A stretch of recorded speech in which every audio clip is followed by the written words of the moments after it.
Hello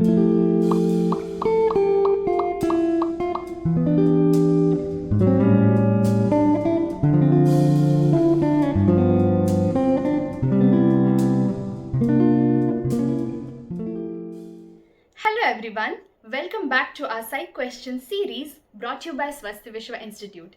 My name is Meghna and today we are going to be diving into a very fascinating topic, that is our personality. So now let us look at how do our personality traits shows up in our relationships.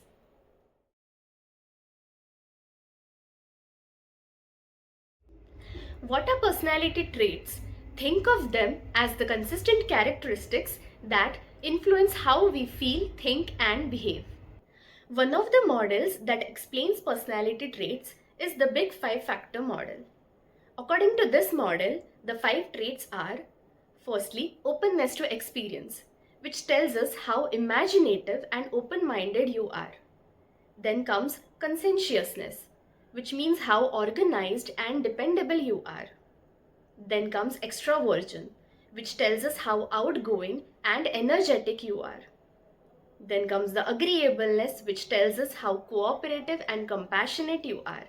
And lastly, neuroticism, which tells us how prone you are to experiencing negative emotions.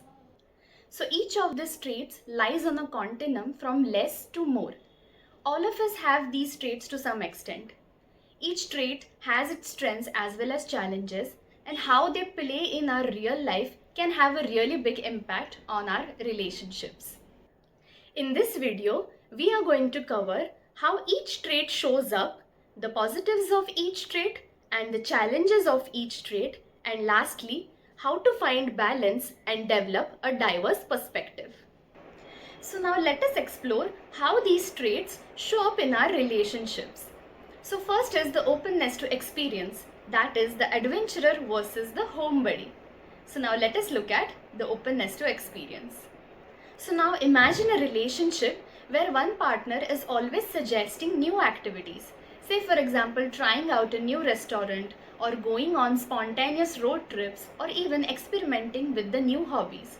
So this person is high in openness.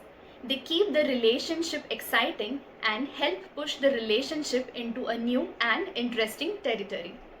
But what if one partner wants to try out new things all the time? Too much openness can lead to constantly seeking novelty, which can be very exhausting. And if you are the person who values routine and familiarity, that is someone who is very lower in openness, might feel very overwhelmed by the constant change. So here comes finding the balance. So a good balance could be planning regular date nights that combines new experiences with some familiar favorites. You can try out a new activity once a month, but also keep some traditions that bring comfort as well as stability.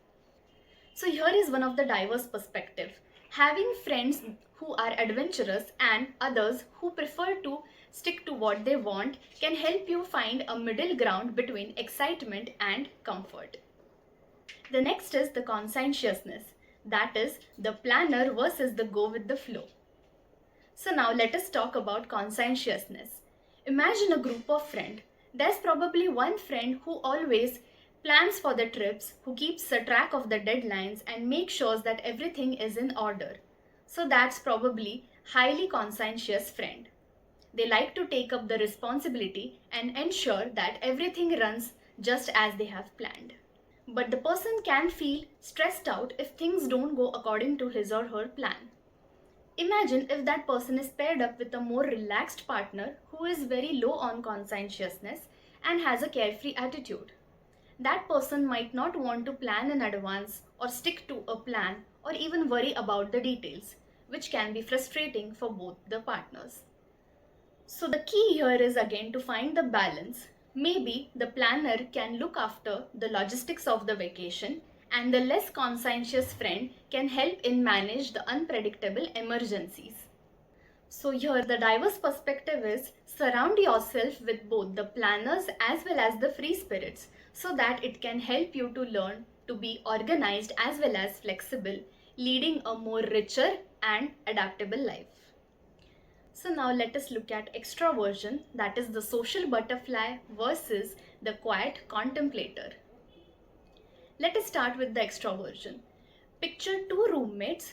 One is the extrovert who invites people and loves being the center of attention. And the other one is the introvert who values quiet time and prefers intimate gatherings. So now what are the positives here? So extroverts bring in more liveliness and energy into the relationships, ensuring that there is never a dull moment. But if they are always on the go, the introverts might feel drained out as well as they can crave for more downtime. One of the challenge here is if the extroverts are too extreme, they might overlook an introvert's need for peace, which can lead to tension. On the other hand, if the introverts are too reclusive, the extroverts can feel lonely as well as bored. A balanced approach here involves understanding how much socializing is needed by both the personalities. This way, both the personalities can get their needs met. So one of the diverse perspective here is having both extroverted and introverted friends that ensure that you can enjoy lively parties and also find solace in quiet meaningful conversations. Now let us also talk about one more concept, that is the ambiverts. It is important to note that extroversion and introversion exists on a spectrum. Some people known as ambiverts fall in the middle. So these people are also sociable like the extroverts but also prefer alone time like the introverts. They tend to adapt their behavior depending upon the situation, making them flexible in social settings. And remember, there is nothing right or wrong with being an introvert, extrovert, or an ambivert.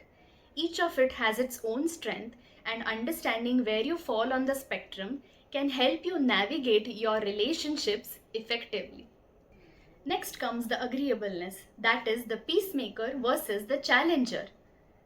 Let's move on to the agreeableness. Think of a group of friends where one friend is incredibly agreeable. They are always trying to avoid the conflict, making compromises, and keeping the peace. These people are great at creating harmony and ensures that everyone feels heard and valued. The positives here are that agreeable people make relationships smooth and cooperative. They act as a gatekeeper in a relationship and often get along well with different types of personalities. However, too much agreeableness can lead to people pleasing, where people high on agreeableness can suppress their own needs to keep up the peace. Whereas people low on agreeableness can be very confrontational, aggressive, obstinate, and challenge others, which can create conflict and stress in a relationship. In such a relationship, the agreeable person may find themselves giving in most of the time, leading to anger, resentment, passive submissive behaviors, which can result in unstable and unhappy relationships. A balanced approach here involves the agreeable partner to learn to assert their needs, while the less agreeable partner to practice empathy and compromise. This way, both the partners can grow and the relationship can become stronger.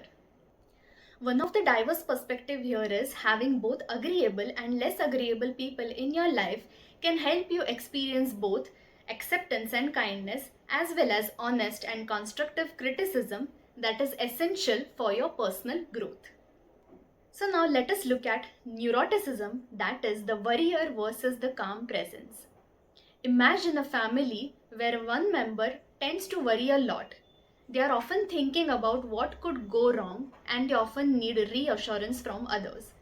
Such a person could be high on neuroticism, which can make them more sensitive to stress. So what are the positives here? Like all other traits, we all have certain level of neuroticism within us, which can show up in different situations for different people. If you are slightly high on neuroticism, it can make you think ahead of the potential problems and risk. Such people tend to easily empathize with others.